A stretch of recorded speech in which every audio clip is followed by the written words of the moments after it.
Chers amis, je viens me présenter devant ce haut lieu symbolique du combat contre l'éolien, le long de l'estuaire de la Gironde, sur un projet de 40 éoliennes complètement dévastateur pour l'environnement, la vie des gens qui y habitent sur ce bord d'estuaire, que je viens adresser mes vœux les plus sincères à tous les combattants, tous ceux qui aujourd'hui s'opposent à l'éolien en France. Et Dieu sait qu'ils sont nombreux, des citoyens, des collectifs, des associations, des hommes politiques courageux aussi. Je tenais à remercier les présidents de région comme Xavier Bertrand, Laurent Wauquiez, président du conseil départemental ici, Dominique Bussereau, Julien Aubert, des parlementaires, quelques-uns qui ont commencé à faire ce travail qui va à contre-courant de tout ce que l'on peut entendre, de la bouillie politique et médiatique, qui va aussi nous expliquer que l'éolien c'est extrêmement vert. D'ailleurs, je ne comprends pas que les écologistes aujourd'hui se servent de l'éolien comme un totem écolo, vert, alors que l'éolien est polluant. Il est dangereux pour la santé, il impacte notre environnement, ici sur le couloir de migration des oiseaux. Il faut savoir que l'éolien, une éolienne de 230 mètres, les pales tournent à plus de 300 km/h en bout. On ne le dirait pas de loin, mais pourtant voilà pourquoi certains oiseaux, Dieu sait des oiseaux parfois extrêmement rapides comme les hirondelles, les chauves-souris, se font attraper par ces pales. Et puis il y a tout le volet sanitaire, où les sanitaires importants, où les infrasons causent beaucoup de dégâts sur la santé humaine, sur les gens sensibles. Notamment, dernièrement, j'ai été sollicité par des gens qui ont des enfants atteints de la maladie d'Asperger, les autistes, qui ne supportent pas les infrasons des éoliennes à 2 ou 3 km et qui ont de graves problèmes à travers cette présence. Donc une complexité pour les parents pour amener leurs enfants en vacances, en résidence, et même pour les organismes qui les gardent, pour les promener dans la nature, partout où il y a des éoliennes, ils ne peuvent plus aller dans ces zones-là. De la même manière, il y a aussi aujourd'hui un problème avec la conception même de certaines éoliennes, où il semblerait que des éléments de pollution sont envoyés dans l'air, notamment des terres rares. Et je serai très prochainement en Loire-Atlantique auprès de M. Potiron, qui a perdu 300 vaches, dont son chien est malade, son épouse a fait des crises d'épilepsie, alors qu'il avait pris une éolienne sur ses terres, et pour lequel aujourd'hui il se retrouve bien seul face à un gros souci environnemental et de santé. Ces éléments de terres rares posent un gros problème, et aujourd'hui je pense que le principe de précaution devrait s'appliquer de manière extrêmement rapide. C'est pour ça que le mouvement que je représente, le mouvement de la ruralité, a repris le livre de Fabien Bouglet et son opération Géranium, en le déposant chez les préfets, chez les élus qui sont porteurs de projets éoliens, pour leur dire « vous ne pouvez pas continuer parce qu'à partir d'aujourd'hui, vous êtes au courant des problèmes de santé environnementaux qui sont derrière l'éolien, et vous ne pourrez pas dire que vous ne le savez pas face aux habitants impactés par tous ces problèmes environnementaux et sanitaires ». De la même manière aussi, sur ce combat pour l'éolien, on va dire que la bonne nouvelle de cette année, c'est les propos du président de la République Emmanuel Macron, qui à Pau vient d'annoncer qu'il ne croyait plus à la diffusion des éoliennes terrestres vu l'opposition citoyenne pour protéger leur paysage. Pas seulement, comme je viens d'expliquer, on est loin d'être des imbéciles dans les opposants. On a bien vu que l'éolien était un non-sens économique aussi.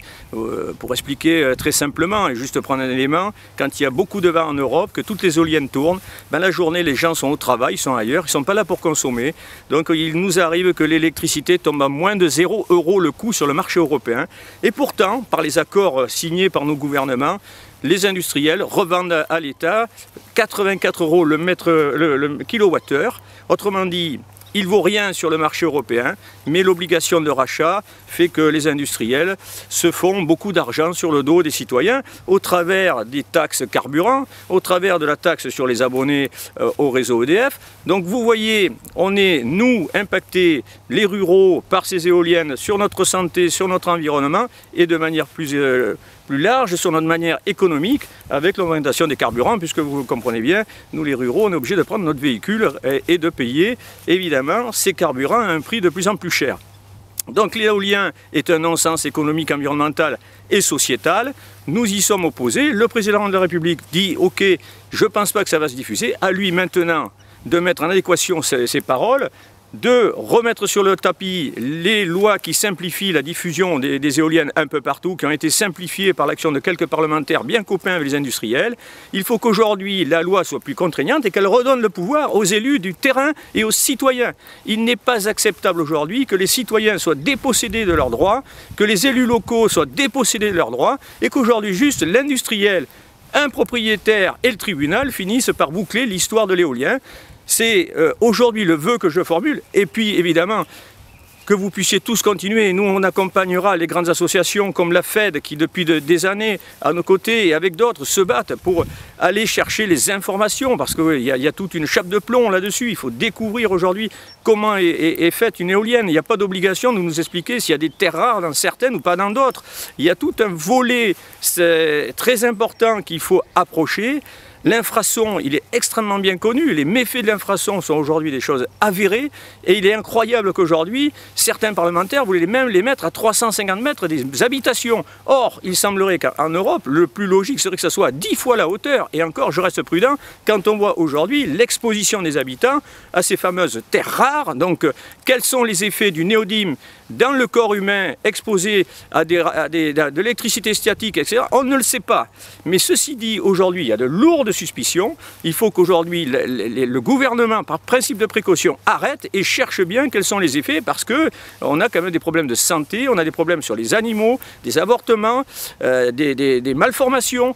Tout ça, ça ne peut plus rester sous cette chape de plomb en nous expliquant que c'est vert. Voilà, parce que les écologistes ont dit que l'éolien c'était bien, donc tout le monde considère que l'éolien c'est bien et c'est vert. Non, ce n'est pas vert, et qui plus est, si les gens qui le veulent les prennent en ville, tant mieux, mais nous les ruraux, on en a assez de voir notre paysage dégradé, notre santé dégradée, par une énergie qui n'a pas son sens. Alors, je vais formuler le vœu qu'on se retrouve tous, ces associations, dans ce combat, qu'aujourd'hui, les industriels qui sentent le vent tourner se dépêchent de mettre maintenant des parcs et des projets un peu partout, en allant proposer des sommes colossales, jusqu'à 18 700 € de revenus par éolienne dans certaines forêts pour arracher les bois et nous mettre ces éoliennes qui ne servent à rien.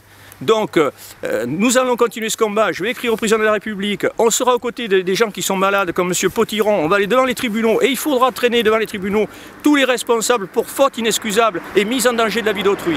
Voilà, donc je vous formule encore une fois de plus toute mon amitié à tous ceux qui se battent sur le terrain, de droite, de gauche, sans étiquette. C'est pas un combat politique, c'est un combat citoyen. Et donc je serai à côté de vous, mon mouvement le sera, parce que pour la ruralité, on veut beaucoup mieux que ces forêts d'éoliennes qui n'ont rien à faire chez nous. Merci à vous et encore très bonne année 2020.